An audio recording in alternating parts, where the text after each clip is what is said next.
You might have gotten your latest property appraisal in the mail in the last week or two, and you also might have done a double take at just how much your home's value and tax bill have risen. Smith County Judge Nathaniel Moran told us that that might not translate into a windfall for the county, and nor does he want it to. Well, we're going to have to wait and see what the final appraisal value is collectively across Smith County. I received my appraisal this week as well and noticed an increase from the appraisal district on the appraised value of my house. And I'm sure other folks are having to look at that and examine whether or not they want to take a second look or have that reevaluated. But as you know, we won't get final numbers until much later in the summer. And a lot of times those numbers fluctuate up and down. And a lot of it also depends on how commercial and industrial properties are going to be evaluated this year and what the appraisal district decides to do with them. Of course, that's a very independent process. We are not part of that process, and they independently determine what the values are. And then later on, we'll have to figure out what to do with the rate.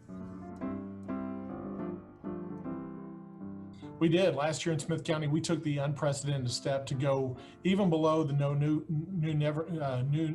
revenue rate, which was really unheard of, and most counties are unable to do that. But we wanted to take that step last year in the middle of the pandemic to tell people and to make sure they understood we were there with them, that we knew they were having to make tough economic choices. We were going to do the same thing during that pandemic. So not only did we keep it at the no new revenue rate, but we went nearly a half a penny below that to try to provide tax relief for citizens across Smith County. It's always our goal to keep a low tax rate here. We enjoy one of the lowest tax rates in the state. Of the 254 counties, we're one of the best. So we squeeze everything we can out of every dollar. But we know that citizens also expect value for the dollars and services to be provided. Well, what I want to communicate to everyone in the community always is that, look, we promise we're going to use every dollar the best we can, be very efficient, and be very effective with our tax dollars. But folks in Smith County demand and they want to see services provided at an appropriate level.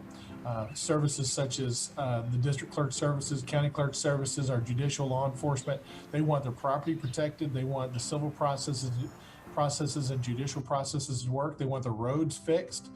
Those things cost money.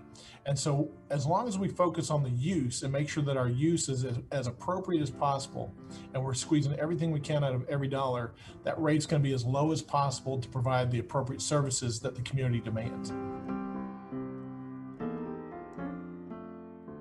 We'll just have to see what those final appraisal values come in at, and we'll also have to see what kind of budgetary requests come in from our department heads and our elected officials. Each one of them during this time of the year present those budget requests to us, and then I spend the month of May and part of June putting together those requests and figuring out how to prioritize those. And a lot of times they're all needs, but you have to just prioritize which need is greatest at this point in time, and then hopefully move the other needs down the road so that we can maintain a good low tax rate, but also meet the needs of the community and of our elected officials and department heads as we move forward together. So we'll do that during the summer once we work through those processes internally with those department heads and elected officials, and we'll have workshops during the summer that the public should take part of. They should come and be part of Commissioner's Court, where we're going to openly talk about every line of the budget, go through that in open session, make sure everybody can see what's going to happen and understand what changes and what proposals are going to be made, how we're going to use that money. And then we want that feedback back during the months of June and July, so that when we get in August and September to finally deliberate and vote on this budget, it will be the budget that reflects the community's values. It's just real important that folks take a look at their appraisal value, and if they believe that appraisal value is incorrect, then certainly we would encourage them to go through the process to challenge that and talk to the Smith County Appraisal District about that. Again, Smith County Appraisal District is separate and distinct from the Smith County government. It's not an entity that we control, and we would encourage folks always to be diligent about those valuations and to determine whether or not that they should challenge those evaluations.